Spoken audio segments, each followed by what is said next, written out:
Hello mga kananay, magandang araw. Ayan, nakikita nyo naman, prepare na kami ng aming almusal. Ayan. At dahil walang pasok ngayon, medyo natanghalian kami. At ayan nga po ang aming piniprepare sa aming almusal. Ayan, ang noodles. Masarap Isa po sa, yan. isa sa pinakamadali at ating laging inuulam. At Masarap. pangmadalian mga kananay ang noodles. Ayan, dinagdagan lang namin ng malunggay para naman hindi masyadong maalat. Masarap po. Masarap po yan. Masarap dahil po yan po yung niluluto ni Maming masasarap. Okay, diba mga kananay, binola pa ako. At ayan, nagpapakulo na nga ako ng tubig dyan mga kananay. Kumukulo na nga siya pero hindi pa ready yung aming malunggay, kaya hinihintay ko muna silang matapos doon.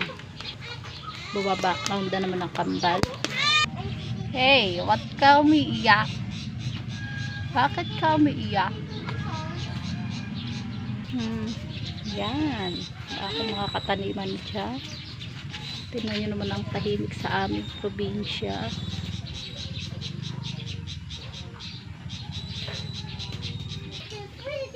Ayan.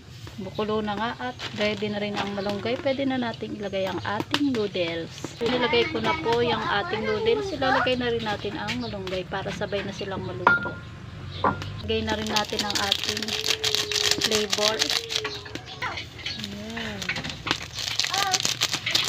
Ayan. Halo-haluin lang natin yun.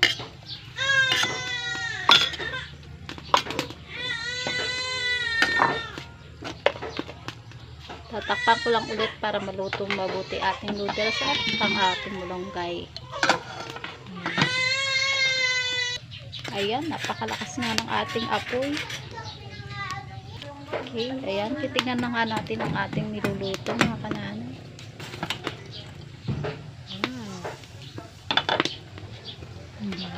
Alam naman natin mga kananay, di ba maalat ang ating noodles at hindi siya healthy para sa atin. Pero ayan, dinagdagan ko na lang ng ating gulay para naman may pambawi.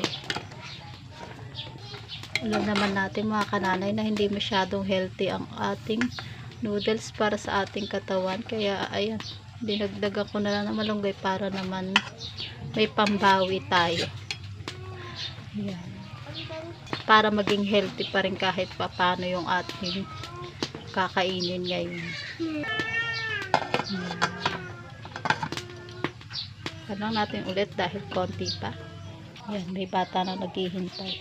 Gutom ka na? Sarap po. Gutom na po ako. Gutom na daw siya. Kaya yan, hintayin lang natin, konti lang to. Luto na. Ayan. Luto na nga mga kananay. Hanguin na natin, haluin. Hanguin na natin. Ayan. Ayan. Ating niluto. At ayan, syempre, paparisan natin yan ng ating pandesal. At yan naman talaga ang tunay na kaparis yan eh. Ayan.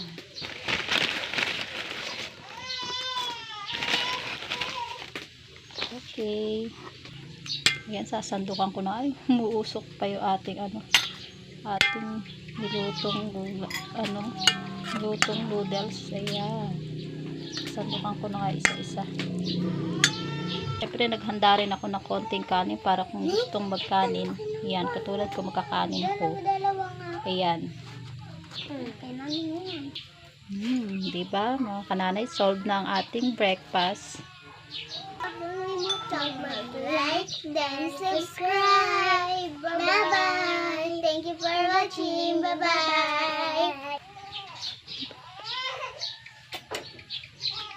Ayan, kain na tayo mga kananay. Ayan, kain na tayo mga kananay.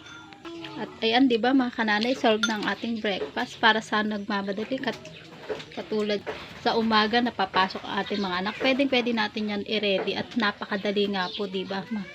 Kapag minsan na nagmamadali tayo sa umaga dahil tinatanghali tayo, ayan, pwede yan mga kananay. Partner na lang natin ang ating pandesal. Pwede na, ayan. At yun lang po mga kananay. Just Huwag nyo lang po kakalimutang mag-like and subscribe. Bye-bye! Thank you for watching.